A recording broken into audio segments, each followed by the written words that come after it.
there's two big parts to profit first. And it's first that mindset.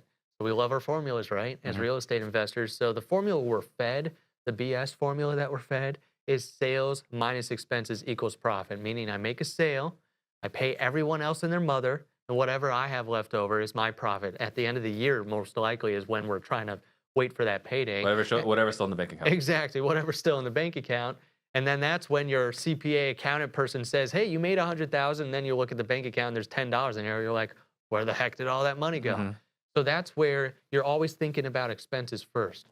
Profit first, the formula flips it on its head to think about the things that we need to think about first. It says sales minus profit equals expenses, meaning I make a sale, I take my profit off the table, I take that profit first, then I have the expenses left over. That's the last thing to think about Yeah.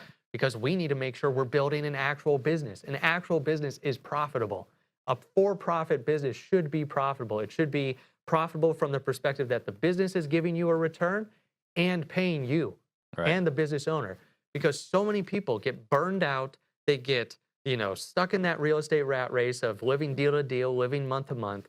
They're making, the decisions from their fear because they're like, I have to have that next deal because I have no margin and I have to go out even if it's a slim deal.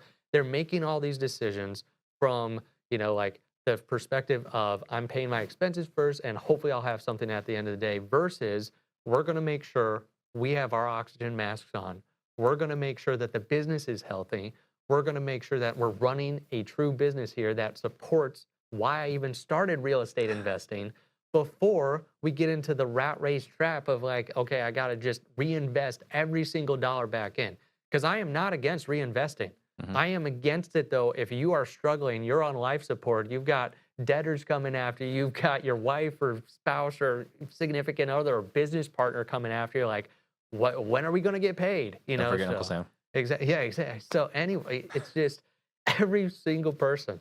So it's like anyone that is in your life, like making sure that you're taking care of yourself. So that's that first step in profit first is switching that mindset and that focus to building good habits in your business, good financial habits, good profitability habits, making profit a habit in your business. That's the first thing, that first thing to unlock.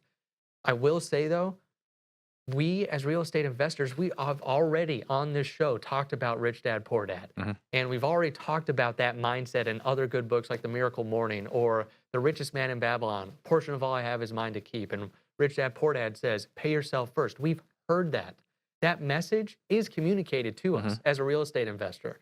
But with all the calls I'm taking, it doesn't sink in until there's a true system. All right, I have to pause the episode real quick. If you're a real estate investor who's tired of wondering where your money is going or why you're closing deals but still feeling broke, you need to talk to Simple CFO.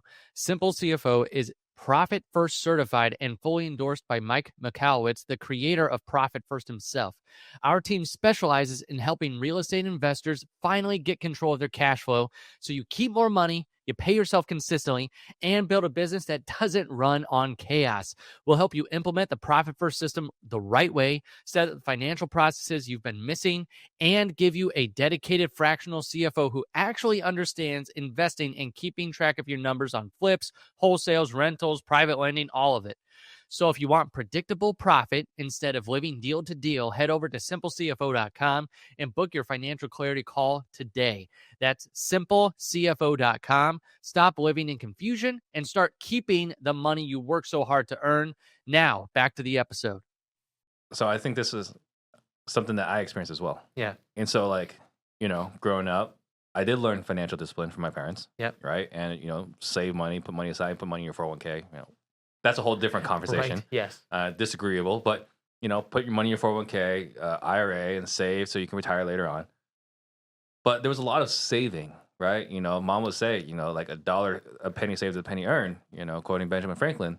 But for whatever reason, once you go from W-2 to 1099, that all goes out the window, right? Yeah. So we all know it from Richest Man in Babylon, Dave Ramsey, and these other places, right? Yep. To save money and pay yourself first. But when we go to business, something changes, Right. right? And it's like, I got to reinvest. So I think that one thing, maybe as mentors or whatever, what this podcast is for, is that letting people know it's okay to pay yourself first, because there's so many people that are like, I got to hustle, I got to grind, hustle, grind, Right. hustle, grind, put it all in, and then you have nothing to show for it. I love that you brought that up because there's literally people that we're working with that have told us, I have this money in an account and I'm scared to touch it. Like, can I touch this? Like, I don't know what I don't know from the business side. No one taught me the business financial management. Sure, I've got the Dave Ramsey, or I've got this, like the richest man in Babylon type stuff, but I don't know if does that transfer to business? Like, do I still do the same thing? So I love that you brought that up, because sometimes it's just giving that permission of, you know what? Yes, it's okay, because we're setting up this system. That's exactly what it's for. And we're going to know this money here is for you. This money over here is to invest in the business, and to grow it and to invest in people. So that's where just that freedom of saying, we're working with someone who understands what I need as a business owner and tells me it's okay. I've gone through that in this business that I have now currently. I have a CFO on the team where it's like, we're helping more people. Is this okay? Like I have never made this much before. I feel bad a little bit. And it's like the same thing for a real estate investor. They start making all this money, like doing 10 deals a month, doing the $100,000 months like you brought up. And it's like, is it okay to take this? Like I feel like I have to pour everything back in, or I'm doing someone a disservice out there, or like people can't know, or whatever. I've got to reinvest everything. It's like, well, no, it's okay. We need you to be healthy. Right. We need you, if no one else on the team, to be healthy. We need you to be healthy, because you've got the vision. You've got the mission. You're the one you're the one bringing on acquisitions people. You're the one bringing on the team members. You're the one supporting all these people. And it's like, you have to be healthy. So yeah, it's like, You're steering the boat. you're steering the boat. And if you're not, And if if you you're don't know not what you're doing, healthy- or if you're not safe, you're Exactly. not healthy, we're all in trouble. We're all in trouble. And that's where sometimes you just need that permission to say, yeah, it's okay. You can take this out. That's it for today's show. Be sure to subscribe, review, and share this episode. If you're serious about financial systems and keeping more of your profit, visit simplecfo.com to take your free discovery call today.